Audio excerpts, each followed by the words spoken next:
Dime cómo naces y te diré quién eres. Es decir, dependiendo cómo haya sido tu parto, podemos comprender muchas características de personalidad y conflictos o enfermedades en las personas. Pero de entrada entendamos un poco de contexto y de historia del parto.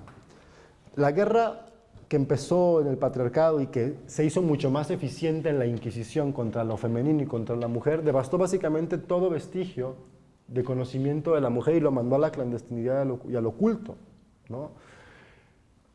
Mataba a quienes llamábamos, ¿quiénes? Brujas. ¿Quiénes eran las brujas? Decíamos las mujeres de poder, las que tenían conocimiento sobre la sexualidad, sobre la naturaleza, sobre las plantas, sobre los masajes, sobre el cuerpo. Esas eran las que mataban. Las pudieron matar prácticamente a todas menos a una, a las parteras. Porque fueras plebeyo o fueras rey, necesitabas una partera que te trajera la vida.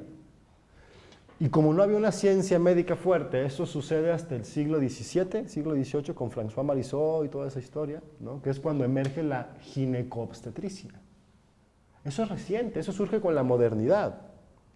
No se pudo devastar este conocimiento y que fue el refugio. Por ejemplo, yo les decía que mi abuela era partera y ella sabía de plantas, ella sabía de masajes, ella sabía del cuerpo, de lo que no sabía mucho de la sexualidad, eso sí tenía un pequeño conflicto, ¿no?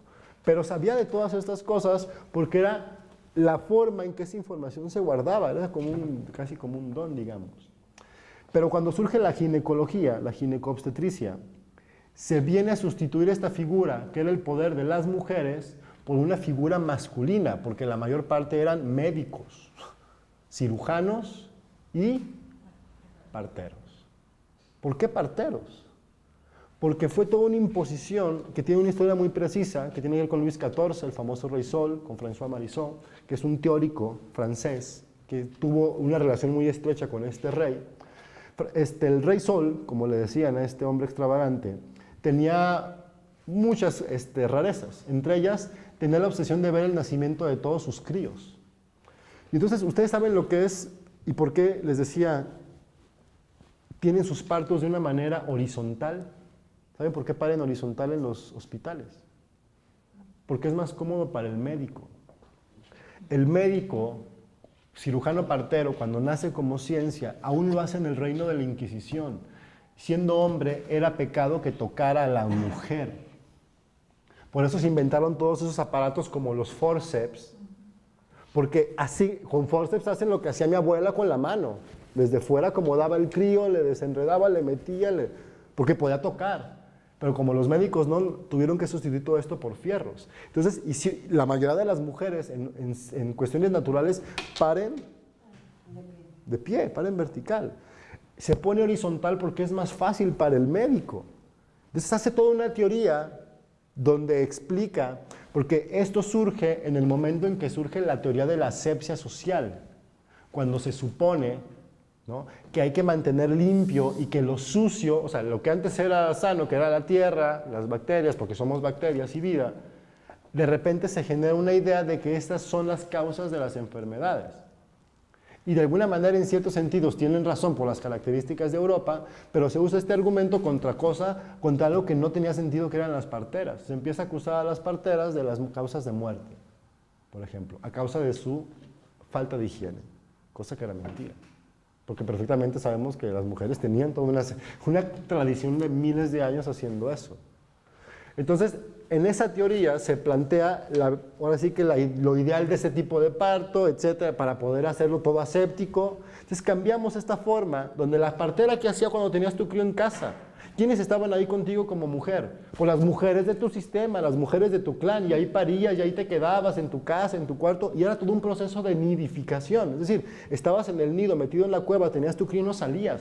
No hay nada más antinatural que una cría al nacer sea separada de su madre y que luego ésta se tenga que mover saliendo de un hospital a su casa. Eso es súper traumático para el bebé.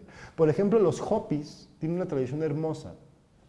Cuando nace un crío, todos los seres que tienen un vínculo con ese bebé le llevan un regalo, ¿no? Normalmente escogen lo que llaman 20 padrinos.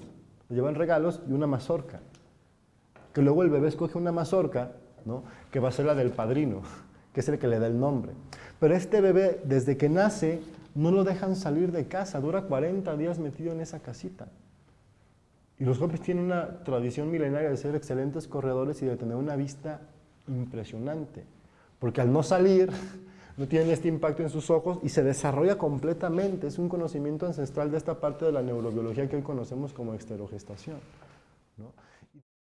Porque cuando Luis XIV tenía la obsesión, les decía, de ver los nacimientos de todas sus amantes y se encuentra con esta forma de teatro, que es el parto horizontal que le ofrece François Marisot, y se empapa de su teoría, lo vuelve ley. O sea, el régimen, el origen del régimen sanitario, ¿no?, es esta relación entre Marisot, literalmente, y Luis XIV, que es lo que hoy conocemos como la parte obstétrica de los hospitales. Ahí se genera como ley del sistema sanitario, incluso se penaliza la práctica de las parteras, porque ahora debe hacerse de una manera científica y hospitalizada. Eso tuvo consecuencias terribles, porque esto sucede en una época donde el mundo mamaba a Francia. Y pregúntale a don Porfirio si no es cierto. O sea, los sistemas sanitarios de todo el mundo se construían literalmente copiando las leyes y los sistemas del sistema francés. El mexicano sigue siendo actualmente una copia de eso. Por eso vivimos algo que se llama violencia obstétrica, donde lo que se vive en los hospitales es un trato terrible, frío, aséptico hacia la forma más hermosa de dar vida, ¿no? La mamífera, las madres. Es como entender que estamos ante un cambio bien importante. Eso, vuelvo a decir argumentos, ¿no? No somos nosotros, cariños. Es todo un sistema, pero el hecho de ahora poder verlo es que lo podemos cambiar. Eso es fundamental.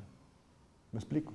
Entonces, bueno, de esta manera, el parto horizontal, la lobotomía, se institucionalizó con una serie de consecuencias terribles, de intrusión, sobre todo en algo fundamental. La devastación más fuerte de esto hizo que la mujer se olvidara de que su cuerpo está diseñado para dar vida.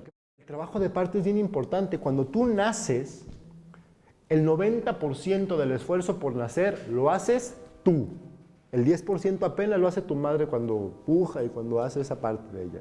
Que te lo quitan si le ponen la epidural, por ejemplo, ¿no? Si no tienes esta memoria de nacer, tú vas a tender a verte como un crío siempre, no vas a activar una serie de redes neuronales. Digo, esto luego se puede sanar a lo largo del tiempo, pero lo que hablo es que si no lo vives, si no haces esa coronación, no activas esas redes neuronales, no las activas automáticamente, y eso puede generar muchos lastres.